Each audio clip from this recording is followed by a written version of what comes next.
வணக்கம் மக்களே, சற்றுமுன் கிடைத்த தகவல் ஒன்றை பார்க்க போகிறோம். 3 மணி நேரம் அனுமதி வாங்கிட்டு 3 நிமிஷம்தான் பேச முடிஞ்சதா?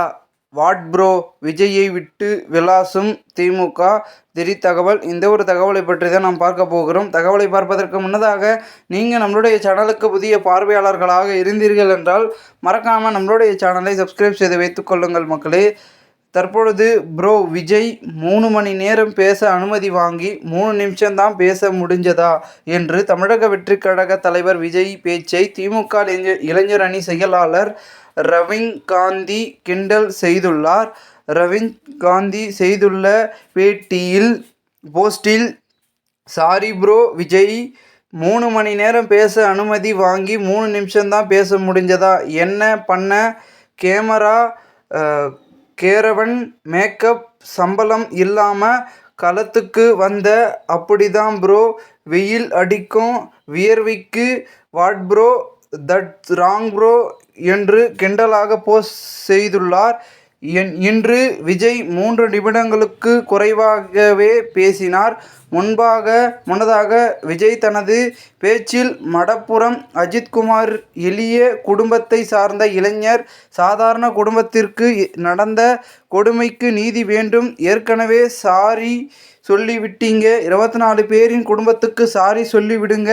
அஜித்குமார் குடும்பத்திற்கு நிவாரணம் கொடுத்தது போல் இங்கேயும் கொடுங்கள். சாத்தான்குளம் மரணத்தை விமர்சனம் செய்தீர்களே, இப்பொழுது நீங்கள் செய்வது என்ன சார்? அதே RSS உடன் கைகோர்த்திருக்கும் CBI கிட்ட போய் ஏன் ஒளிஞ்சிக்கிட்டீங்க?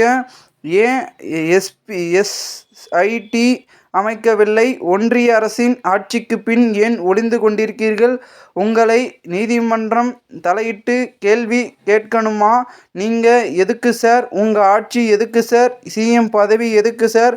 உங்களிடம் பதில் இருக்காது. நீங்கள் சாரி தான் சொல்வீங்க. நீங்கள் சாரி மட்டும்தான் சொல்ல முடியும். உங்களால் வேறு என்ன சொல்ல முடியும்? உங்கள் ஆட்சி சாரி மாடல் ஆட்சியாக மாறிவிட்டது என்று தமிழக வெற்றி கழக தலைவர் விஜய் இன்று நடத்திய கண்டனம் ஆர்ப்பாட்டத்தில் பேசியுள்ளார். சென்னை சிவானந்தா சாலையில் தவேக தலைவர் விஜய் தலைமையில் பேரணி நடத்தப்பட்டு வருகிறது. மொத்தமாக 16 நிபந்தனைகளுடன் பேரணிக்கு போலீஸ் அனுமதி அளித்துள்ளனர். இந்த பேரணியில் கஸ்டடி மரணத்தால் பாதிக்கப்பட்ட குடும்பங்களை விஜய் மேடை ஏற்றினார். மேடையிலேயே தமிழக அரசுக்கு கஸ்டடி மரணங்களுக்கும் எதிராக கோஷங்கள் எழுப்பப்பட்டன. சுமார் 5000 பேர் பேரணியில் கலந்து கொண்டு உள்ளனர். அஜித்குமார் மறைவிற்கு நீதி வேண்டி பேரணி நடத்த உள்ளார் விஜய். ஏற்கனவே லாக்அப் மரணங்கள் காரணமாக பாதிக்கப்பட்ட குடும்பங்கள் பங்கேற்று வருகின்றனர். இந்த பேரணியையொட்டி பலத்த போலீஸ் பாதுகாப்பு போடப்பட்டுள்ளது. சிவகங்கை மாவட்டம் திருப்புவனம் அருகே உள்ள மடப்புறம் கோயில் காவலாளி அஜித்குமார் தனிப்படை போலீசாரால் விசாரணையின் போது அடித்து கொல்லப்பட்டார். இந்த விவகாரத்தில் அரசுக்கு கண்டனம் தெரிவிக்கும் வகையில் தவேக சார்பில் போராட்டம் நடத்தப்படும் என தெரிவிக்கப்பட்டிருந்தது. ஆனால் தவேக போராட்டம் நடத்த அனுமதி கோரிய நாளில் அந்த இடம் வேறு காரணத்துக்காக பயன்படுத்த உள்ளதாக அனுமதி மறுக்கப்பட்டது. ஆகையால் ஆர்ப்பாட்டம் ஒத்துழைக்கப்பட்டது. இந்த ஆர்ப்பாட்டத்திற்கு காவல்துறையினரிடம் தவேகவினர் அனுமதி கோரிய நிலையில் அனுமதி வழங்கப்படவில்லை என்றும் கூறப்பட்டது. ஆனால் சென்னை கமிஷனர் அருண் இதை மறுத்து இருந்தார். இந்த ஒரு தகவல் தற்பொழுது அரசியல் வட்டாரம் பெரும் பேசும் பொருளாக இருக்கிறது. இந்த ஒரு தகவலை குறித்த பொதுமக்கள் உங்களுடைய கருத்துக்களை கமெண்ட் மூலமாக தெரிவிங்கள்.